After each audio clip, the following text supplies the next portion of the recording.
All right, I believe we're ready. Coach, why don't you begin with an opening statement? Yeah, hats off to Coach Lee and his Vanderbilt Commodore football team. They are a really tough football team. I knew they were going to come in here with something to prove, and they battled us and battled and battled and battled. But I'm really, really proud of our football team for finding a way to never giving in, never flinching. Every time there was a deficit, we came back, found a way to take a lead. Didn't do what we wanted to in the third and fourth quarter to put the ball game away. Didn't flinch. Defense gave up the first touchdown in overtime. Brady answers with Luther on the first call. And then we find a way to win in overtime. The crowd was unbelievable all game, and they were the difference. I mean, we called the timeout, the student section, the band, the people on the hill. It was obviously a very tough situation for that young man, and I give the fans all the credit. So with that, proud to be 1-0 in the SEC, and I'll open them for questions. Eli, when you were walking off the field, I saw you saying, wow. What was your, going through your head after it? Yeah, I was really proud of the way our team fought. We didn't have even close to our best game, and they just kept fighting. They just kept fighting for each other. They kept saying they had each other's back. They grabbed Blake. They told him they had his back. And so, I'm proud of those guys for doing that. Coach, you mentioned Brady's touchdown in overtime in the past, but in general, how would you describe his afternoon? It was 23 for 37 for 226 and 2 touchdowns. Obviously the 3 sacks are an issue. Efficient. He's 1-0 in the SEC. Eli, what's the thought going into overtime with the kicking game when Blake obviously had struggled during regulation, how you might handle it?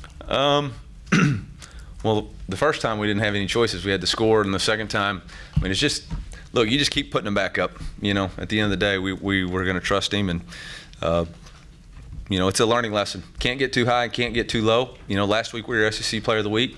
This week we're not. So we're somewhere in the middle, and just like the rest of us, and starting with me, we got to get better this week. Can you talk about the frustration you feel for? First off, you had it right here. Somebody asked about the end of the first half. Yeah, totally my fault. That was a really haphazard decision by me, and the team bailed me out, bottom line. And I've got to be much better. And so should have never done that. I want to follow up with the kicking game. Yep. Can you talk about the frustration you feel for Blake, with the 3 misses, the one hit the upright, the second one, I was watching him. It looked like his reaction, he thought he made it. Yeah. Or whatever. Bottom line is it's got to go between the uprights, and the bottom line there is no reaction. We got to get better. I got to get better. He's got to get better. We all got to get better. So they didn't go through the uprights. So I'm not frustrated with him. I just know, like I told the team, we're 4-0, and we got a lot of work to do. I think there were some really positives as far as the way we ran the football, and but not good enough in the red zone for sure. When we're kicking that many field goals. You talked about Blake's ability to respond to adversity before. What did you notice from him on the sideline before you sent him out for what proved to be the game-winning field goal? My conversation with him was quit showing emotional responses and just go out there and execute. And that's what you got to do. You got to trust your training and your fundamentals and go out there and execute. Eli, we've gotten this far without talking about a guy who ran for 200 yards. Yeah. What did Nate mean to your team today? Unbelievable.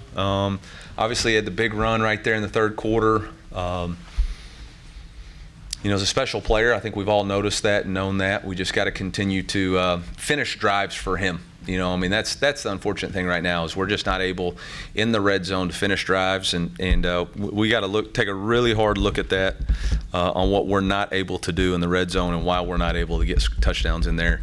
The 3 field goals, at the end of the day, we got to be scoring touchdowns anyway.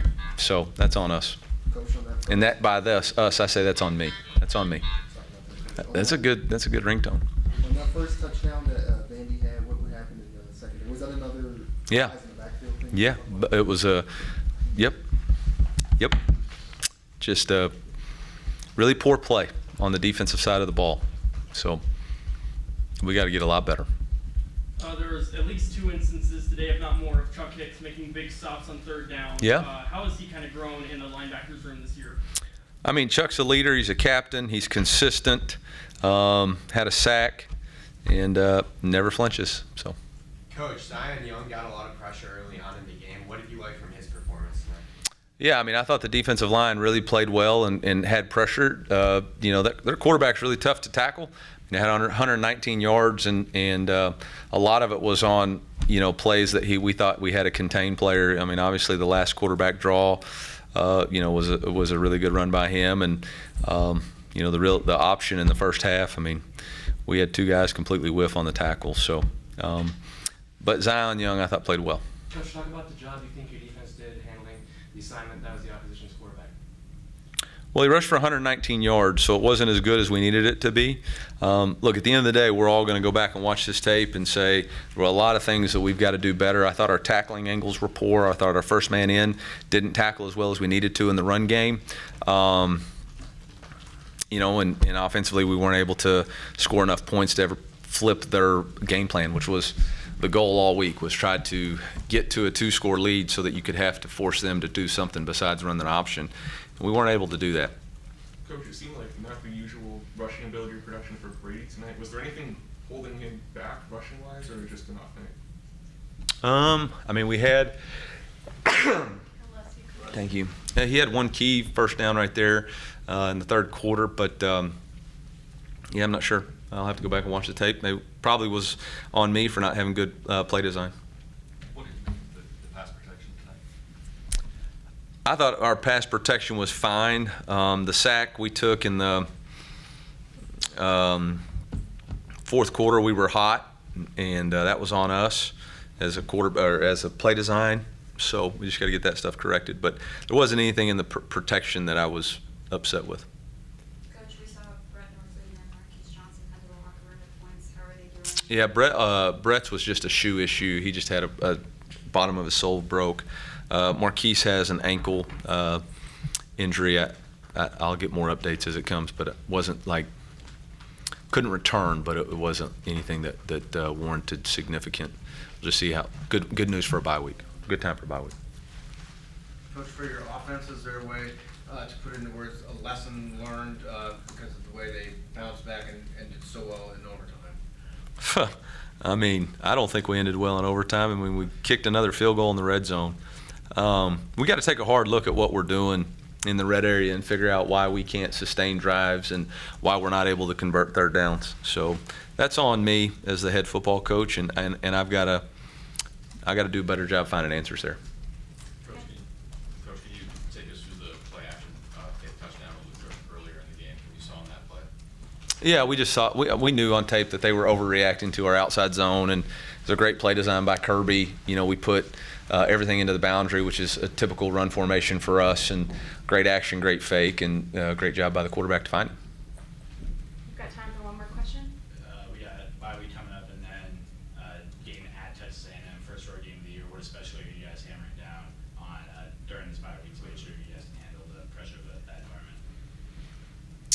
Yeah, I mean, the furthest thing from everybody in that locker room's mind, and starting with me and my staff, is going to be Texas A&M.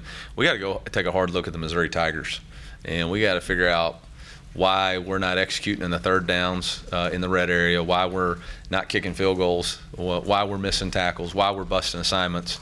So I'm not even kind of worried about Texas A&M. We've been doing stuff since day one of fall camp to work on noise, so I'm not concerned about that. What I'm concerned about is our team enjoying a win, being 4-0, which is as good as we can be record-wise, but we're not as good as we can be play-wise. And we're going to have to settle in on that and figure out what we got to do to improve. And it starts with me, and it starts with that being the message to the team. And that's what we'll do. We'll work to improve.